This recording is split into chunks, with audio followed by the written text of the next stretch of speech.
नमस्कार, मैं सचिन कुमार आपका अपने YouTube चैनल इंग्लिश एक्सपर्ट में हार्दिक स्वागत करता हूं। तो प्यारे दोस्तों, आज की स्टोरी में हम लोग बहुत सारे नए नए वर्ड की मीनिंग को सीखेंगे और इस स्टोरी में कौन सा टेंस कहां पे यूज किया गया है उसके बारे में भी जानेंगे। तो वीडियो में एंड तक बने रहिएगा और डेली स्टोरी देखने से आपको यह फ़ायदा होगा कि आपको जो वर्ड की मीनिंग नहीं आती होगी वह धीरे धीरे आने लगेगी और आपको धीरे धीरे इंग्लिश आसान लगने लगेगी। तो इस स्टोरी को डेली देखते रहिएगा और जो स्पेलिंग आपको नहीं आती है उसको आप अपने कॉपी में लिख भी सकते हैं और इसी तरह धीरे धीरे स्टोरी को पढ़ के और समझ के आप अपने इंग्लिश को इम्प्रूव कर सकते हैं। तो चलिए स्टोरी को शुरू करते हैं। स्टोरी का टाइटल है डेनियल लर्न्स ए लेसन। डेनियल एक लड़के का नाम है, लर्न्स में सीखता है। डेनियल लर्न्स डेनियल सीखता है ए लेसन यानी एक पाठ यानी एक सबक, यानी डेनियल एक पाठ सीखता है। अब चलिए देखते हैं कि कैसे डेनियल एक पाठ सीखता है। Once there was a boy named Daniel. Once means एक बार, देयर यहाँ सब्जेक्ट है, इसका अर्थ नहीं होगा। वाज मीन्स था, ए बॉय यानी एक लड़का, नेम्ड डेनियल एक बार डेनियल नाम का एक लड़का था। His father worked as a carpenter. His father यानी उसके पिता, हिज फादर यानी उसके पिता वर्कड यानी काम करते थे, एज ए कारपेंटर यानी एक कारपेंटर का, यानी उसके पिता कारपेंटर का यानी बढ़ई का काम करते थे, यानी जो मेज वोज बनाते हैं उसको कारपेंटर बोला जाता है। तो एक डेनियल नाम का एक लड़का था जिसके पिता कारपेंटर का काम करते थे। But still he manage to raise Daniel decently. But still लेकिन फिर भी, मतलब वह कारपेंटर का काम करते थे फिर भी, he manage to Daniel decently. He manage यानी वह पूरा करते थे यानी प्रबंध करते थे, राइज यानी उठाने का, डेनियल डिसेंटली यानी डेनियल की इच्छाओं की पूर्ति करने के लिए वह पूरा कोशिश करते थे, यानी डेनियल की हर इच्छा को पूरा करते थे। यानी वह कारपेंटर का काम करते थे फिर भी वह डेनियल की हर इच्छाओं को पूरा करते थे, यानी हर सुविधाएं उसको देते थे। He was send to college as well. He was send यानी उन्होंने भेज दिया, यानी उसके पिता ने भेज दिया, सेंट मीन्स भेज दिया, एक कॉलेज यानी एक स्कूल यानी कॉलेज में, एज वेल यानी सबसे अच्छे, यानी उन्होंने डेनियल को एक अच्छे स्कूल में भेज दिया। आफ्टर फिनिशिंग कॉलेज यानी कि कॉलेज समाप्त करने के बाद, यानी कॉलेज में पढ़ाई करने के बाद, डेनियल टू का पे जॉब, डेनियल टू का पे मिस कर लिया, ए जॉब मिस एक नौकरी, डेनियल ने एक नौकरी कर लिया, यानी कॉलेज समाप्त करने के बाद डेनियल ने एक नौकरी कर लिया। And started living independently.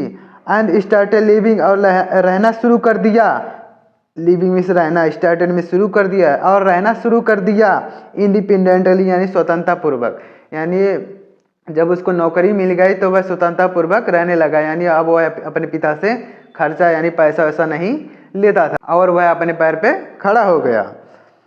Independently मतलब स्वतंत्रता रूप से, और वह स्वतंत्रता पूर्वक रहने लगा। मीनवाइल यानी इसी बीच, हिज फादर फेल इल, उसके पिताजी बीमार पड़ गए।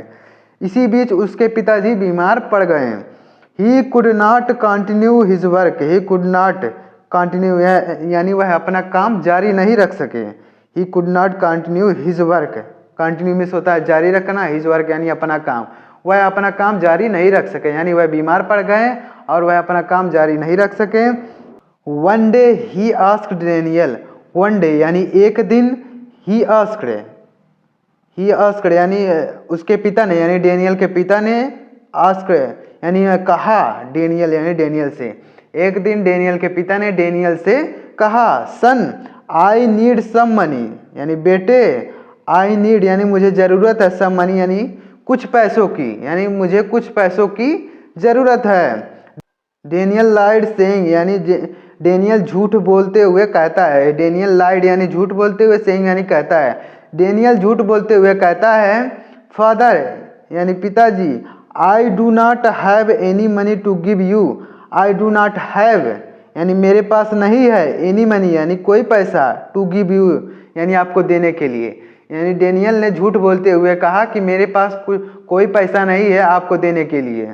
जब डेनियल के पिता बीमार पड़ गए तब उन्होंने डेनियल से कहा कि बेटे मुझे कुछ पैसों की ज़रूरत है, तो डेनियल ने झूठ बोलते हुए कहा कि मेरे पास कोई पैसा नहीं है आपको देने के लिए। The poor father went with A sad face. The poor father यानी बेचारे पिताजी, पुअर मीन्स तो गरीब होता है लेकिन यहाँ पे होगा बेचारा, बेचारे पिताजी यानी पुअर फादर यानी बेचारे पिताजी वेंट यानी वेंट मीन्स चले गए विथ ए सैड फेस यानी एक दुखी मन से यानी दुखी चेहरे के साथ वे चले गए। जब वे डेनियल से पैसा मांगने गए तब डेनियल ने पैसा नहीं दिया तो वे दुखी मन से यानी दुखी चेहरे के साथ चले आए, वापस चले आए। डेज वेंट बाय यानी दिन बीतते गए यानी इसी तरह दिन बीतते गए। वन डे यानी एक दिन Daniel saw a small boy selling toys. Daniel यानी डेनियल ने सामने देखा ए स्मॉल बॉय यानी छोटे लड़के को, डेनियल एक छोटे लड़के को देखा, सामने से देखा, सेलिंग यानी बेचते हुए, टॉयज यानी खिलौनों को।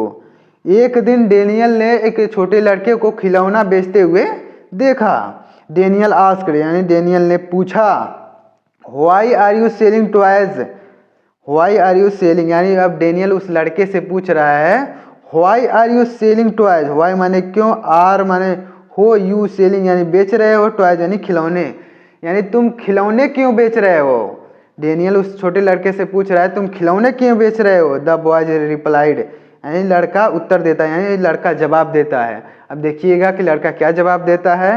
माई father met with an accident. My father यानी मेरे पिताजी, मेट यानी मिले हैं, विथ एन एक्सीडेंट यानी एक दुर्घटना, यानी मेरे पिताजी का दुर्घटना हो गया यानी मेरे पिताजी का एक्सीडेंट हो गया है। जो लड़का खिलौना बेच रहा था वह कह रहा है कि मेरे पिताजी का एक्सीडेंट हो गया था, सो इसलिए I am helping him by selling this toys. I am helping यानी मैं उनकी मदद कर रहा हूँ, हिम माने उनकी, बाई सेलिंग यानी बेच कर, दीज टॉयज यानी इन खिलौनों को, इसलिए मैं खिलौनों को बेचकर उनकी मदद कर रहा हूँ। Daniel was reminded of his father. अब जब लड़के ने इस बात को कहा कि मैं अपने पिताजी को मतलब मदद कर रहा हूँ खिलौने बेचकर, तो डेनियल वॉज रिमाइंडेड यानी डेनियल को याद आया, रिमाइंडेड मीन्स याद आया, डेनियल को याद आया ऑफ हिज फादर यानी अपने पिता की। उस समय डेनियल को अपने पिता की याद आ गई। एट दैट मोमेंट यानी उस समय डेनियल को अपने पिता की याद आ गई। An emotional Daniel, an emotional यानी भावुक डेनियल यानी बहुत भावुक हो गया, इमोशनल हो गया।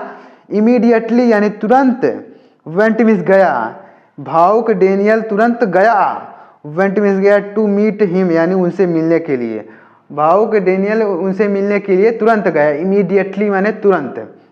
ही बेग्ड हिज फॉरगिवनेस, ही बेग्ड यानी उसने क्षमा मांगी, हिज फॉरगिवनेस यानी अपनी गलती की, यानी उसने अपने पिता से क्षमा मांगी अपनी गलती की। फ्रॉम दैट डे ही टूक great care of him. From that day यानी उस दिन से, ही टूक यानी वह रखने लगा, ग्रेट केयर यानी उचित देखभाल ऑफ हिम यानी उनकी, उस दिन से वह अपने पिता की अच्छी देखभाल करने लगा। मोरल इस कहानी का क्या है, always loved and respect elders. Moral इस कहानी का है ऑलवेज लव्ड यानी हमेशा प्रेम करें, एंड रिस्पेक्ट और सम्मान करें, एल्डर्स यानी अपने से बड़ों की, यानी हमेशा अपने से बड़ों की आदर और सम्मान करें और प्रेम करें। मतलब कोई भी हो, अपने पिता हो, माता हो, भाई हो, जो भी हो, मतलब अपने से बड़े का हमेशा सम्मान करें, आदर करें और उनसे प्रेम करें। तो उम्मीद करता हूँ कि ये स्टोरी आपको पसंद आई होगी। अगर स्टोरी पसंद आई हो तो लाइक कर दीजिएगा और चैनल पर नए हो तो सब्सक्राइब कर दीजिएगा। इसी तरह नई नई स्टोरी पाने के लिए बेल आइकन को भी प्रेस कर दीजिएगा। मिलते हैं नेक्स्ट वीडियो में, तब तक के लिए जय हिंद, वंदे मातरम।